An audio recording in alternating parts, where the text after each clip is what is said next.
जय श्री कृष्ण। ओम नमो भगवते वासुदेवाय। नमस्कार दोस्तों, स्वागत है आप सभी का हमारे चैनल भक्ति ज्ञान में। दोस्तों, आज मैं आपको माघ कृष्ण एकादशी सटतिला एकादशी व्रत की कथा और महत्व सुना रहा हूँ।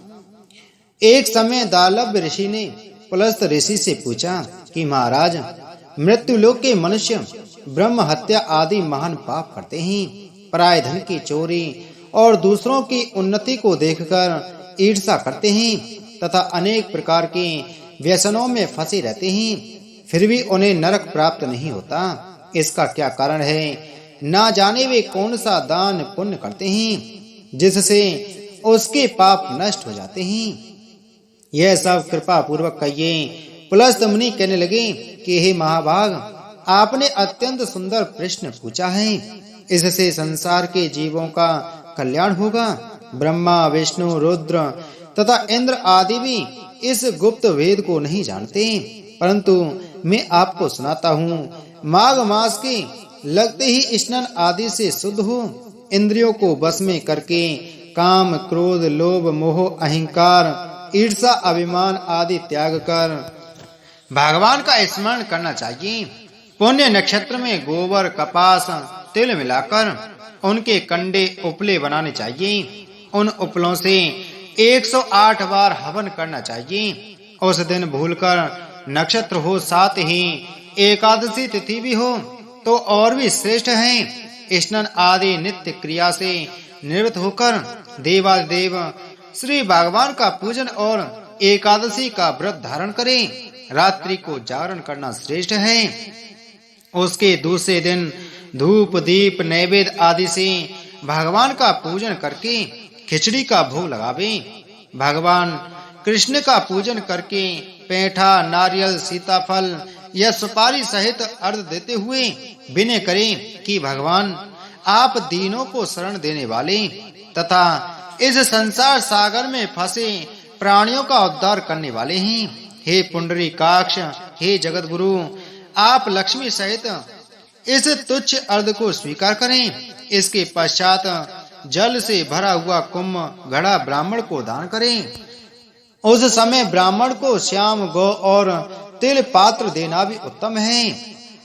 तिल स्नान और भोजन दोनों ही श्रेष्ठ हैं। इस प्रकार जो मनुष्य जितने तिलों का दान करता है उतने ही 1000 वर्ष स्वर्ग में वास करता है।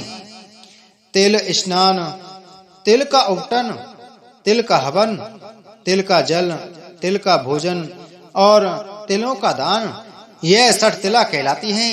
इससे अनेक प्रकार के पाप नष्ट हो जाते हैं। इतनी कथा कहकर पुलस्त ऋषि कहने लगे कि एक समय नारद जी ने भी भगवान श्री विष्णु से यही प्रश्न पूछा था और भगवान ने सटतिला एकादशी का जो महत्तम नारद जी से कहा वह तुमसे कहता हूँ।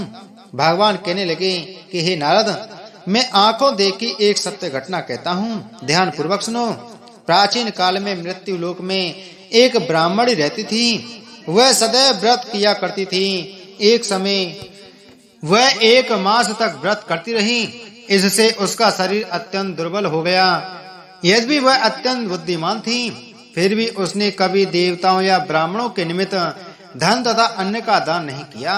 इससे मैंने सोचा कि ब्राह्मणी ने व्रत आदि से अपना शरीर शुद्ध कर लिया है और इसको विष्णु लोक तो मिल ही जाएगा, परंतु इसने कभी भी अन्न दान नहीं किया।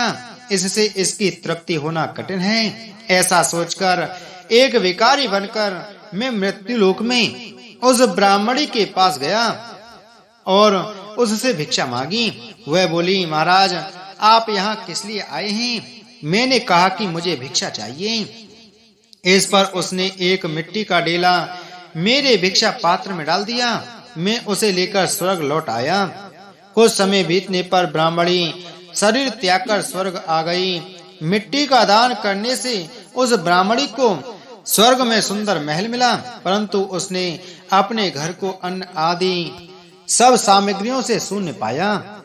तब वह मेरे पास आकर बोली, भगवान, मैंने अनेकों व्रत आदि द्वारा आपकी पूजा की, परंतु फिर भी मेरा घर अन्न आदि से शून्य क्यों है? मैंने कहा, पहले तुम अपने घर जाओ देव स्त्रियां तुम्हें देखने के लिए आएंगी।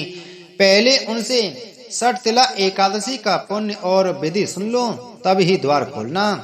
भगवान के ऐसे वचन सुनकर जब वह अपने घर गई, जब देव स्त्रियां आईं और उन्होंने द्वार खोलने के लिए कहा, तो ब्राह्मणी बोली कि आप मुझे देखने के लिए आई हैं, तो सबसे पहले षटतिला एकादशी का महात्म कहिए। तब उनमें से एक देव स्त्री ने षटतिला एकादशी का महात्म सुनाया। ब्राह्मणी ने महात्म सुनकर घर का द्वार खोल दिया। देवांगनाओं ने देखा कि वह ना तो गांधर्वी है और ना आसुरी, वरन पहले जैसी ही है। फिर उस ब्राह्मणी ने देव स्त्रियों के कथानुसार षटतिला एकादशी का व्रत किया। इसके प्रभाव से वह सुंदर और रूपवती हो गई तथा उसका घर अन्न आदि समस्त सामग्रियों से भरपूर हो गया। भगवान कहते हैं, मनुष्यों को षटतिला एकादशी के व्रत में लोभ न करके तिल आदि का दान अवश्य करना चाहिए। इससे दुर्भाग्य, दरिद्रता तथा पाप नष्ट होकर मोक्ष की प्राप्ति होती है। इति श्री षटतिला एकादशी महात्म संपूर्ण। बोलो षटतिला एकादशी महात्म की जय। बोलो श्री कृष्ण चंद्र भगवान की जय।